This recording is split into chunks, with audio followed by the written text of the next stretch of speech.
Lebih dari sepekan Indonesia diwarnai aksi unjuk rasa di berbagai wilayah. Gelombang demonstrasi yang semula menuntut pembatalan kenaikan tunjangan anggota DPR semakin meluas usai kendaraan taktis Brimob melindas seorang pengemudi ojek, Alvan Kurniawan, di Pejompongan pada Kamis 27 Agustus lalu. Sayangnya gelombang demonstrasi sejak 25 hingga 31 Agustus 2025 justru berujung pada tindak anarkis, berupa vandalisme hingga pengerusakan sejumlah fasilitas umum. Ribuan orang diamankan Polda Metro Jaya, di mana mayoritas mereka berasal dari luar Jakarta. Polda Metro Jaya dari mulai awal kejadian sampai saat ini sudah menangkap sekitar 1.240 ya, yang mana mereka berasal dari wilayah luar Jakarta, ada yang dari Jawa Barat, ada yang dari Jawa dari Banten.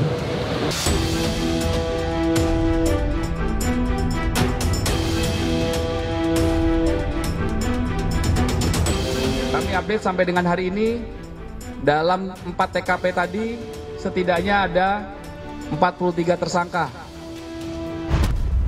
yang sudah kami tetapkan atas peristiwa dugaan rangkaian aksi anarkis.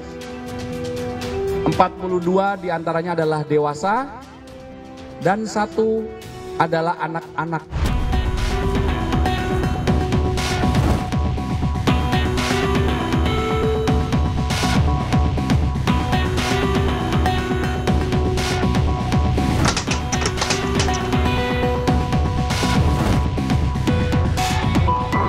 Kemarin tepatnya tanggal 24 ya, berkisar jam 9 kurang lebih di salah satu terminal Jakarta ya. Lagi nongkrong ngopi-ngopi bareng sama anak-anak Kak.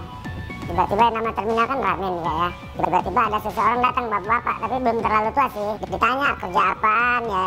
Saya jawab serabutan, kadang saya ngojekin, kadang saya nyaloin. Setelah obrolan berjalan kurang lebih 1 jam, itu larinya udah ke politik Kak. Mereka ngomong masalah rakyat ini, negara lagi carut marut, segala pajak naik, segala mahal semua, sementara rakyat menderita, lahan pekerjaan susah. Nanya lah dia, Bang, besok apa kegiatan?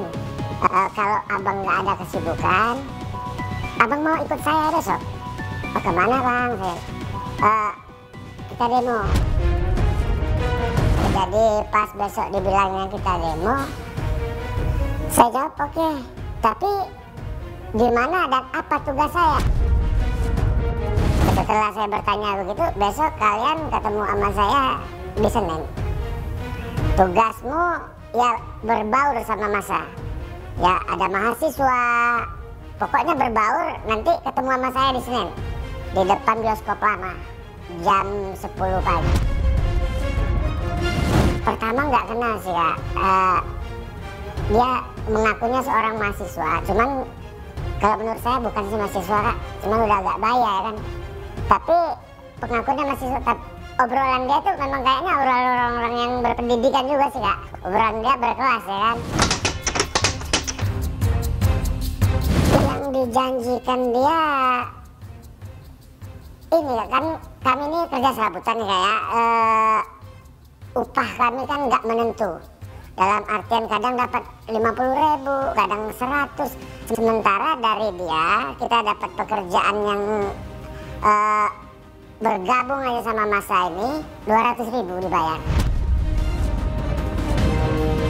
Ini Bang, buat beli rokok kalian, 200.000 bagi kami sangat gede. Bagi kami pekerja kasar yang serabutan Kak. Dengan resiko yang nggak ada, bisa dibilang nggak ada, cuman berbaur ke massa. Apa yang ada di depan jangan takut, karena kita nggak sendiri. Itu yang bikin kami jadi berbesar hati. Benar kita nggak sendiri, dan juga salah satu kekecewaan kami sebagai rakyat jelata nih Kak, sama pemerintahan sekarang.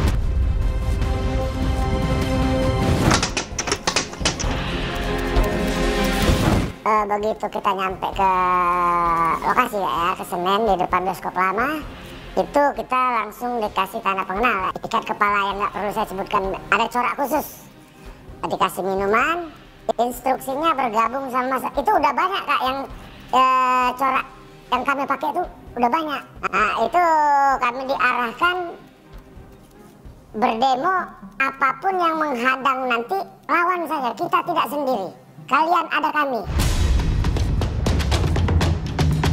Pemimpin mereka tuh bukan dia sendiri lagi Kak, kalau posisi pas ketemu ke Senen itu ada lebih dari 10 orang Kak.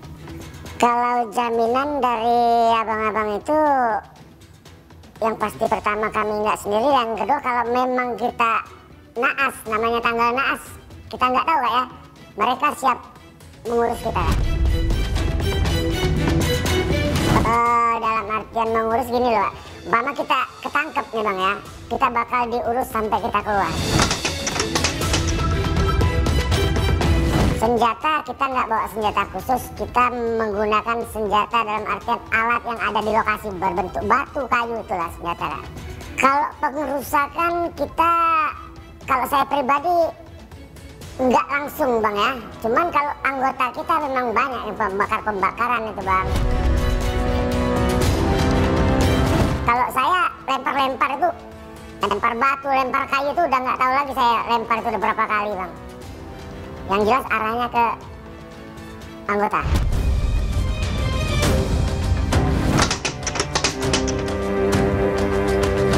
Kalau untuk yang memprovokasi ada Bang, ada yang berbadan tegap, ada yang biasa-biasa aja. Hancurkan, turunkan DPR, lengserkan, bakar. Itulah suara yang terdengar yang sudah familiar kami dengar. Begitu bergerak satu tuh masa dia udah enggak karuannya bergerak semua tuh Bang. Entah dia komando apa memang dia sama-sama kita, tapi kalau sudah satu kerusuh itu udah ikut semua Bang.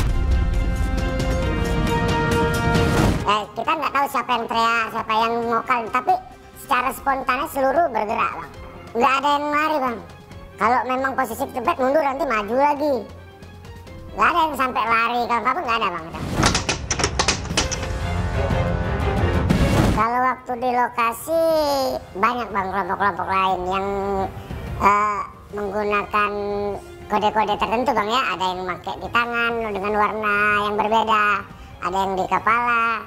Tapi saya ada keyakinan karena kami berkumpul di titik yang sama, itu satu koordinatornya kayak Bang. Cuman lain-lain yang mengawasi gitu Bang. Masa bayaran berkisar ada sih Bang kalau 40%-an lah Bang. Karena yang berkode lebih banyak Bang, yang nggak berkode banyak juga kan. Tapi kalau di titik itu sekitar 40% ada Bang yang dibayar. Kalau mahasiswa kan dia pakai atribut tersendiri Bang, ini kan bukan. Dari masyarakat biasa. Ya awal mulanya saya mendengar ada informasi kalau ada demo besar-besaran, ya saya ikut mendekati titik-titik yang adanya terjadi demo. Di situ waktu pas kebetulan sewaktu hari itu saya ke Senen dan memang udah ramai di Senennya. Setelah tiba di Senen saya mantul lihat dulu dari sini dan semakin kesini semakin ramai, akhirnya saya menyusup masuk dan emang masa udah melakukan pelemparan, saya juga ikut melemparin ke arah petugas dalam hal ini polisi dan ikut lempar ke arah halte busway, ikut rusak juga. Satu karena ya emang udah kecewa sama sistem pemerintahan dan pejabat-pejabatnya terutama DPR, dan keduanya juga emang lagi pahit hidup dan berharap kalau emang kerusuhan bisa terjadi penjara dan saya bisa ikut jarah. Untuk saat itu sama sekali nggak ada rasa soalnya banyak teman pendemonya banyak dibandingkan sama polisinya, banyakkan pendemonya, jadi itu membuat saya makin berani itu. Waktu ditembak sama gas air mata dan water cannon kami mundur semua, tapi setelah itu kita nyerang balik lagi setelah gas air matanya agak reda, kita balik nyerang lagi, melakukan pelemparan dan perusakan lagi. Rombongan orang itu emang udah disiapin, udah disiram BBM dulu, baru dilempar bom molotov. Soalnya api membesarnya cepat banget.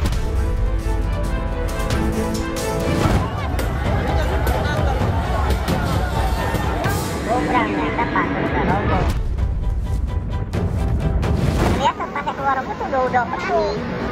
Udah penuh, saya udah di depan rumah saya itu udah penuh.